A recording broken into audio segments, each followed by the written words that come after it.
Tadi Ustaz mengatakan bahwa Abdullah bin Mubarak memiliki sifat lemah lembut. Bagaimana suami yang kasar, keras, kepala dan sombong tidak mau mengalah kepada istri terhadap apapun? Ini betul-betul curhat ibu-ibu malam ini. Kesempatan nih, karena bahasanya sombong. Bagaimana suami yang kasar, keras kepala dan sombong tidak mau mengalah kepada istri terhadap apapun dan tidak bisa berlemah lembut terhadap istri? Sombong tidak mau menerima nasihat istri tentang kebenaran yang didapat dari istri karena ikut kajian sunnah, berkata-kata kasar dan selalu maunya menang sendiri. Apa yang harus dilakukan istri terhadap suami?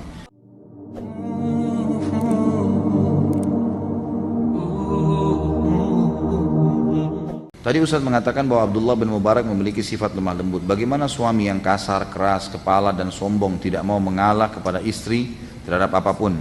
Ini betul-betul curhat ibu-ibu malam ini. Kesempatan nih, karena bahasanya sombong. Bagaimana suami yang kasar, keras kepala dan sombong tidak mau mengalah kepada istri terhadap apapun dan tidak bisa berlemah lembut terhadap istri? Sombong tidak mau menerima nasihat istri tentang kebenaran yang didapat dari istri karena ikut kajian sunnah, berkata-kata kasar dan selalu maunya menang sendiri. Apa yang harus dilakukan istri terhadap suami? Ibu harus lihat dulu yang dinilai menang sendiri ini seperti apa. Karena suami itu memang pemimpin, memang dia penentu keputusan. Untuk apa teman-teman sekalian kita pilih presiden satu? Presiden itu untuk apa? Raja untuk apa? Ketua yayasan untuk apa? Kepala sekolah untuk apa? Kenapa harus ada pemimpin satu orang? Dialah penentu keputusan final. Semua di sekitarnya boleh kasih masukan, tapi dia menentukan perang atau tidak, keluar atau tidak. Kenapa kita kalau safar 3 orang kata Nabi SAW, 2 orang malah. Jangan kalian safar 2 atau 3 orang kecuali sudah menunjuk salah satu dari pemimpin. Berhenti pada saat dia berhenti, makan pada saat dia makan, jalan pada saat dia jalan, gitu kan? Memang sudah begitu, saking pentingnya dalam Islam. Itulah fungsi, dan dalam rumah tangga suami pemimpin. Harus diakui, ibu harus akuin itu tidak bisa. Jadi jangan nanti ibu merasa kecewa dengan suami tidak menerima masukan, itu hak dia. Dia boleh diberikan masukan, masalah dia memilih A atau B, itu keputusan dia. Terserah, yang penting tidak melanggar agama, harusnya begitu. Ibu harus bisa dipimpin, emang begitu, itu yang pertama dulu. Kalau yang dimaksud di sini memang suami keras kepala dalam arti kata pelanggaran agama, seperti kasus pertanyaan sebelumnya, pelanggaran agama yang dia lakukan dan tidak mau diingatkan, ini lain. Ini dia yang zalim, nggak boleh. Si istri boleh tetap ngomong, boleh tetap mempertahankan kebenaran, tidak ada masalah. Walaupun suaminya merasa jenuh, nggak bisa. Walaupun dia mengatakan nanti kamu durhaka, enggak, ini bukan masalah durhaka, kamu melanggar agama, nggak boleh dibiarkan. Memang begitu, ingkar mungkar, gitu kan? Harusnya begitu. Allahu a'lam. Jadi hampir jawaban saya seperti tadi di awal-awal itu. Kalau memang lihat keadaan dan kondisinya gitu. Kalau dikatakan suami keras, tidak boleh keras teman-teman. Laki-laki di sini tidak boleh keras. Jangan keras. Bukan keras. Tidak boleh keras dengan pasangan, dengan anak, bukan. Tegas boleh. Bedain tadi saya bilang kan. Tegas itu kamu jangan begini, saya tidak suka. Kamu harus begini, itu tegas. Nabi SAW tegas dengan Aisyah radhiyallahu anha pada saat melihat ada gorden yang ada gambar ya, hewan hidupnya. Lalu Nabi SAW tegas mengingatkan Aisyah, suruh, kesannya Nabi SAW memberikan isyarat suruh turunkan itu dengan ketegasan, tapi tidak marah-marah, tidak dengan teriak-teriak misalnya. Nabi SAW pernah ya menghajar, memboikot istri beliau sebulan, tidak ajak ngomong, gitu kan? Karena mereka demo untuk meminta dinaikkan nafkah, rame-rame gitu. Maka Nabi SAW berazam untuk tidak menghajar mereka, tidak mengajak bicara mereka selama sebulan gitu. Maka ini perilaku Nabi. Tapi Nabi SAW tidak datang untuk marah-marah, menghardik mereka kasar-kasar, enggak gitu. Ibu-ibu juga harus bedakan mana kasar dan mana tegasnya suami.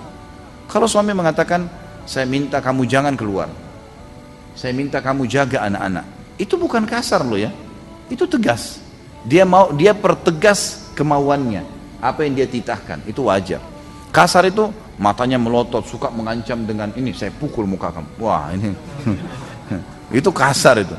Untuk apa? Di sana tuh berangkat ke Israel pukul tuh Yahudi. Nah, gitu. Masa istri yang mau dibox gitu. Nah, ya ada ibu-ibu kadang-kadang datang mengeluh sama saya, menyampaikan di pengajian ditutup bagian wajahnya. Kenapa ibu? Ini memar dipukul sama suaminya. Ini kenapa ini? Mau latihan box gitu. Punya ke Senayan ya.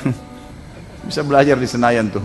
Banyak di situ alat-alat olahraga. Jangan istri sama anak jadikan pelampiasan tempat olahraga gitu. Amalan apa yang harus dilakukan agar Allah SWT memberikan anak keturunan kepada kami. Mohon doanya Ustaz agar Allah SWT memberikan keturunan kepada kami. Tentu ikhtiar manusiawi itu seperti misal ya, apa saja dikonsultasikan sama dokter, ada pengobatan nabawiyah ya. Jangan tambah lagi ini. Masih banyak. Jadi ikhtiar duniawi. Kalau sisi spiritualnya, perbanyak istighfar kepada Allah Subhanahu wa taala. Karena pernah saya sampaikan kisah Hasan Basri rahimahullah yang dimana datang kepada beliau 3 orang. Yang satu datang karena sudah lama bekerja, sudah lama menikah tidak punya anak, lalu Hasan Basri suruh banyak istighfar, perbanyak istighfar, bukan cuma kerjakan. Yang satu sudah lama kena penyakit tidak pernah sembuh, kemudian sudah berobat sana sini disuruh perbanyak istighfar. Juga yang satu lagi bekerja tidak pernah kaya-kaya disuruh perbanyak istighfar. Lalu waktu istrinya Hasan Basri tanya, kenapa hai suamiku kau cuma mengatakan itu? Lalu dia membaca surah Nuh ayat 10 sampai ayat 12 ya, yang a'udzubillahi minasyaitonir bunyinya, wa qul istaghfiru rabbakum innahu kana ghaffara yursilis samaa'a 'alaikum midrara wa yumdidkum bi amwalin wa banin. Al-ayat. Kata Nuh alaihissalam kepada kaumnya, beristighfarlah kalian kepada Tuhan kalian karena Dia Maha Pengampun.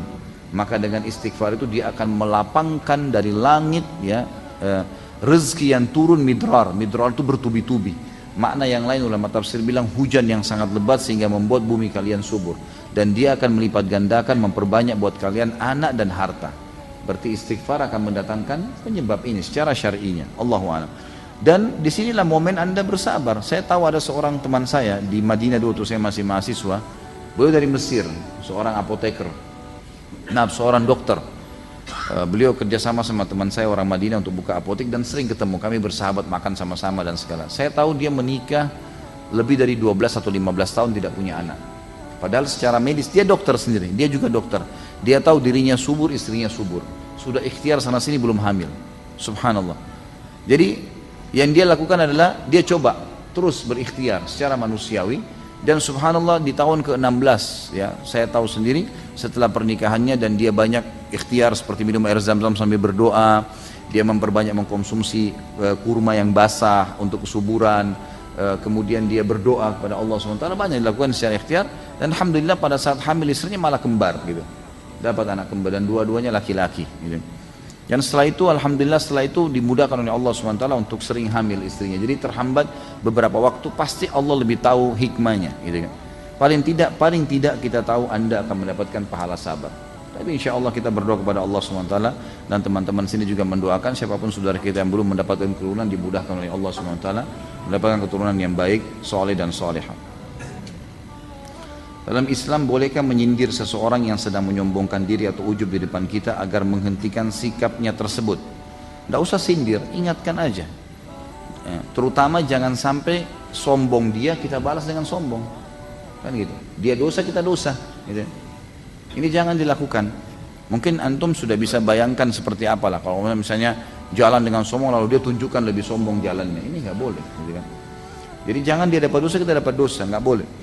Dan harus hati-hati, peka teman-teman sekalian. Saya pernah kasih contoh, dalam Islam ada hal-hal yang boleh kita lakukan, silakan. Selama terbuka pintu boleh dilakukan. Tapi yang tidak boleh jangan. Seperti contoh, sendal Anda atau sendal antum dicuri oleh seseorang di masjid, dicuri, hilang.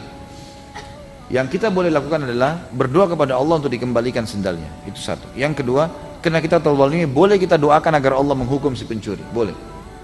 Tapi yang tidak boleh menghina si pencuri. Nggak boleh kita bilang misalnya pencuri ini binatang misalnya. Nggak boleh kita bilang itu. Kita berdosa dengan kalimat itu karena tidak ada hubungannya dengan hal yang dia lakukan. Dia berdosa dengan curiannya, kita berdosa dengan cacian kita. Jadi tepat, ambil apa yang boleh secara syar'i terbuka lakukan, yang tidak boleh jangan.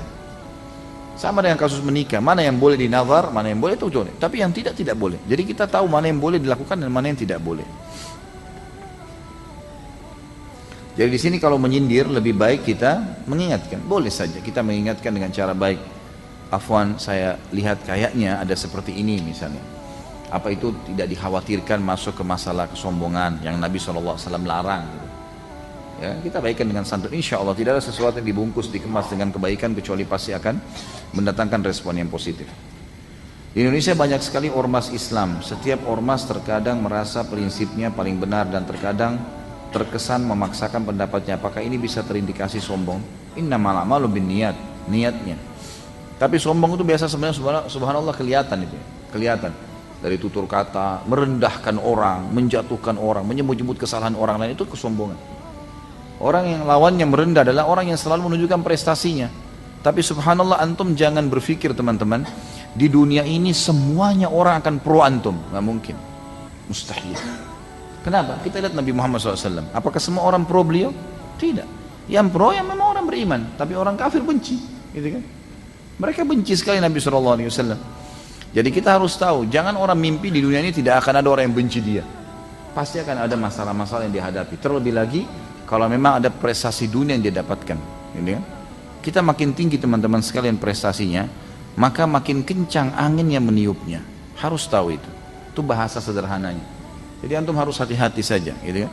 Biarkanlah orang berbicara, kita jawab secukupnya dan kita tetap jalan dengan prestasi kita. Tidak usah masuk, jangan masuk ke pagarnya orang. Udah. Kalau sudah mulai ada singgungan untuk memasuk ke wilayah orang lain, berhentikan diri kita. Sudah stop. Kita perbaiki diri kita saja. Tidak ada kekurangan itu pada diri kita, kita bersyukur kepada Allah SWT. Ada pada dia, kita doakan supaya jadi baik dan kita nasihatin. Cukup sebatas itu.